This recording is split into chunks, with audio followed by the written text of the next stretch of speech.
في ستينات القرن الماضي يعني سنة 1860 كده وقف الخديوي اسماعيل في شباك اوضته اللي في قصر محمد علي وقال اوف. طبعا انت ممكن تقول لي ايه الحدث في كده؟ يعني ايه الفكره انه قال اوف؟ ما يقول اوف يعني. الفكره بقى ان ده الخديوي قال اوف لانه مش لاقي مكان يخرج فيه اصحابه النبلاء والامراء اللي جايين من فرنسا وجايين من بلاد اوروبا المتنورين. هيخرجهم فين؟ في شوارع القاهره الفاطميه ولا في الفسطاط اللي المدينه بقت بقى لها مئات السنين شوارع متعرجه ومش مناسبه ولا مواكبه للموضه الموجوده دلوقتي في اوروبا وهي الشوارع الواسعه والميادين الكبيره؟ هنا وقف الخديوي وقال كلمته الشهيره: انا عايز مصر تبقى قطعه من اوروبا لكن على ارض النيل. وطبعا لان ده الخديوي فبعت الخديوي هنا للبارون هوسمان اللي كان مخطط ومنفذ للنهضه العمرانيه في باريس. دخل عليه هوسمان القاعه لابس بدله فرنسيه انيقه ومعاه ملفات ورسومات. الخديوي توفيق فاجئه بسؤال واحد بس: انت منين؟ انت منين؟ انت منين؟ انت منين؟ انت منين؟ من فرنسا؟ انت من فرنسا؟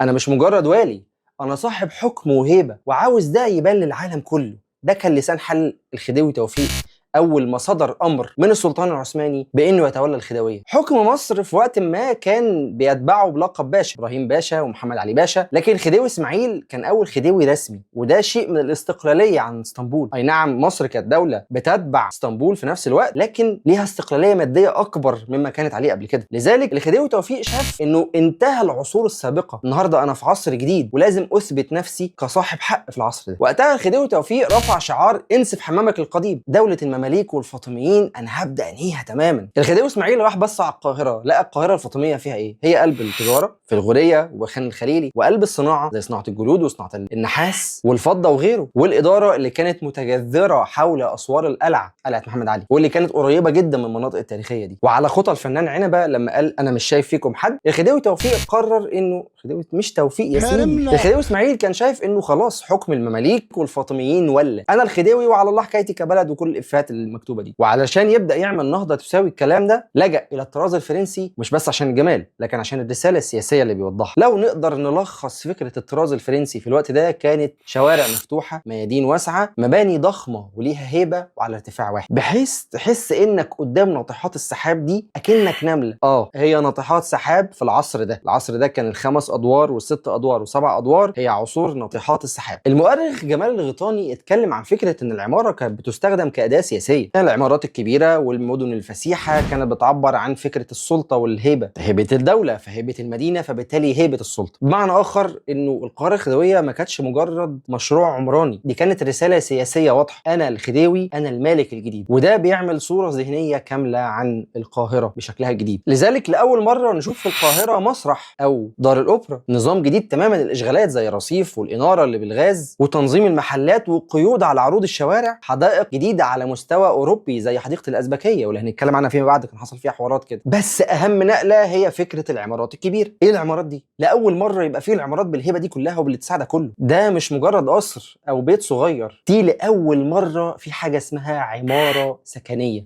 في الوقت ده المصريين كانوا بيسكنوا ازاي في البيوت؟ كان دايما في فكره بيوت العيله، وكان الارض اللي بتجمع العيله هي الارض اللي بيكمل لغايه ما يطلع الولد ويكبر ويجيب ارض جديده ويبني بيت للعيله دي. وده عمل معضله اسمها معضله الخصوصيه. طبعا بيوت العيله ما فيهاش خصوصيه، في حين ان انا في العماره السكنيه عندي خصوصيه تامه، وفي نفس الوقت انا بقوا جيراني ناس انا ما اعرفهمش، ما بيجمعش بيني وبينهم دم ولا بيجمع بيني وبينهم صله رحم. القاهره الخديويه وقتها غيرت كتير من ثقافه المصريين، وحصل نقله كبيره جدا في البنيه التحتيه، وهي استيراد نظام صرف بالكامل من فرنسا. نظام الصرف المصري اللي كان في الاحياء القديمه زي الجماليه والدرب الاحمر القاهره المعز كان يدوي وبيتعمل يدويا عن طريق الجراريه او الزبالين. الجراريه جايه من كلمه المجاري، المجاري هي الشيء اللي بيجري فيه الميه اللي مش نظيفه يعني. كان بسيط قوي، كان قدام كل بيت فيه زي بلاعه كده بيترمي فيها الصرف والفضلات، وبتطلع البلاعه دي على مجرى مفتوحه وتجري بميول، بيتعمل بميول معين كده لغايه ما ترمي في اول ترعه تشوفها. طبعا اهم ترعه وقتها كان اسمها ترعه الخليج المصري، كانت ترعه بتلم كل الفضلات او القاذورات دي، كانت فرع من النيل بيلم كل ده وبيرميه في الاخر. الخليج ده اتردم في 1898 عشان ما يزيدش روايح كريهه او بئر. انما النظام الفرنسي الجديد بقى لا، تعالى اكلمك عن النظافه. اول مره يبقى فيه مواسير، حمامات في البيوت في الادوار العاليه، وفي بتنزل الصرف فيها مواسير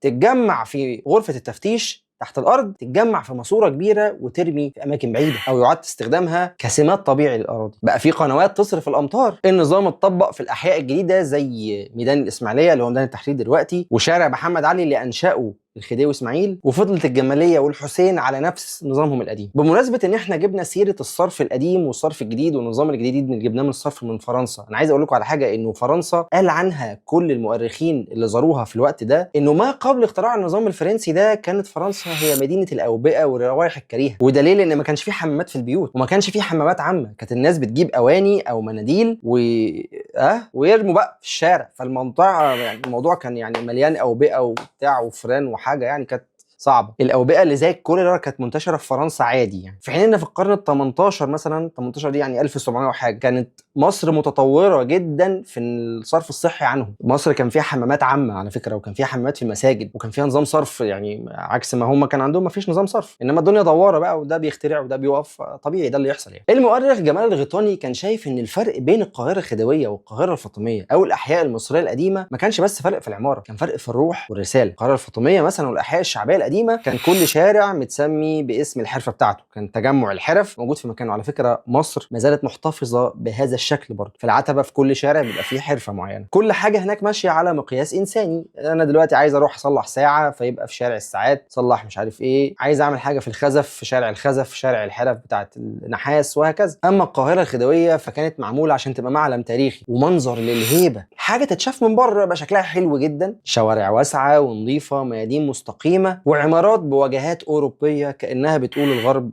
احنا هو يا جماعه تعالوا شوفونا، باي باي. نرجع بقى لوسط البلد، ده وقتك معايا صح؟ نرجع لوسط البلد. التخطيط الهوسماني اللي احنا قلنا عليه اللي خطط فرنسا بدأ يخلينا نشوف شوارع إشعاعية زي النجم، واللي مطبق هناك في قوس النصر في شارع بلاس دوليتوال. ايه رأيك الفرنسي بتاعي؟ ترجمة جوجل. وكمان العمارات كانت ماشية بارتفاع ثابت، شبابيك متكرره، شرفات ثابته، كانوا بيشتغلوا بنظام النيو كلاسيك وبعدين ربنا فرجها عليهم واشتغلوا بارض ديكو. والميادين الواسعه دي الحقيقه ما كانتش بس بتخدم الجمال، انما هي كمان كانت بتخدم التهويه والشمس والاضاءه. اتعمل في وسط البلد بواكي على الاماكن اللي فيها شمس والحتت الثانيه لا. الشوارع بقى اللي دايما بتنتهي بميادين دي دايما فكره فرنسيه. الموضوع ما كانش فيه مهندس واحد بس شغال عليه، ده كان مجموعه مهندسين كتير جدا. عندك علي باشا مبارك كمشارك في التصميم، المهندس الفرنسي بيير جراند اللي عمل شبكه الشوارع الاشعاعيه، المهندس الفونس كوفر اللي عمل البنيه التحتيه، والمعماري جوزيف دراجيل اشرف على تصميم الميادين. جه بعدها المعماري انطونيو لاشياك صمم مباني مهمه زي بنك مصر، لكن ده بعد عصر اسماعيل يعني. فاللي احنا بنشوفه في وسط البلد هو فكره فرنسيه وتنفيذ ايطالي واشراف مصري، لان الناس دي ما اتجمعتش تاني غير في النكت.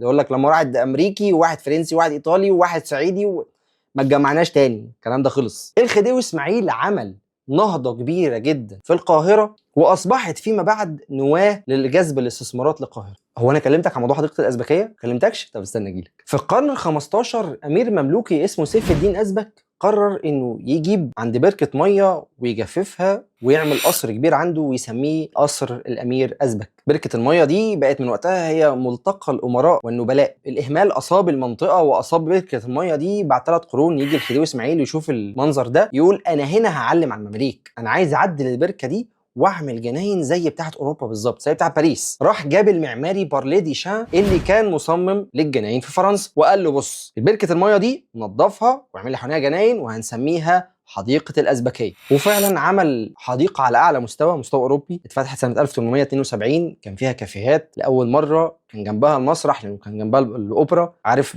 جراج الاوبرا ده كان مكانه دار الاوبرا اللي عملها الخديوي، بس هي كانت كلها خشب واتحرقت في وقت ما. دي كانت اول اوبرا في الدول العربيه كلها والقاره بتاعتنا قاره افريقيا. الازبكيه بقى مع الوقت تحولت الى مصدر الثقافه والفنون، حديقه بيجتمع فيها الامراء والنبلاء والمفكرين. يعني الازبكيه ما كانتش مجرد جنينه، كانت بتعبر عن عصر كامل، او العصر اللي الخديوي اسماعيل كان نفسه فيه. بالمناسبه هي اتسمت الازبكيه نسبه الى سيف الدين ازبك، وده غير سيف الدين قطز وغير عز الدين ايبك. يعني لو كان عز الدين ايبك هو اللي عملها كان هيبقى المنطقه اسمها الايبكيه، لو كان سيف الدين قطز هو اللي عملها كان يعني الحمد لله، يعني الحمد لله قدر ولطف. الخديوي اسماعيل نجح انه يعمل نهضه عمرانيه كبيره جدا، كلفت الدوله كل الفلوس اللي في الدنيا واستلفت الدوله عشان تعمل النهضه دي، وكان بالنهايه قرار من الحاكم العثماني انه يشيل الخديوي اسماعيل.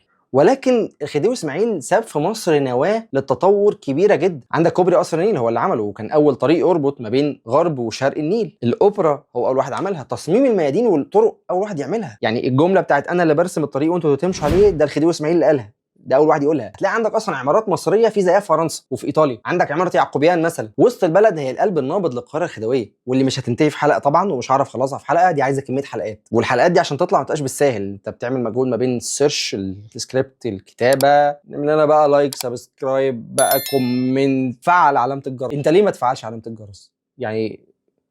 ايه؟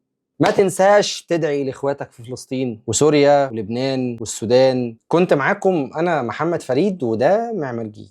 يا رب تطلع حلوه. كانت الموضة تنزل هنا قبل ما تنزل باريس. الشوارع كانت نظيفة زي الفل، محلات كانت فخمة، ناس كانوا مؤدبين. احنا في زمن المسخ.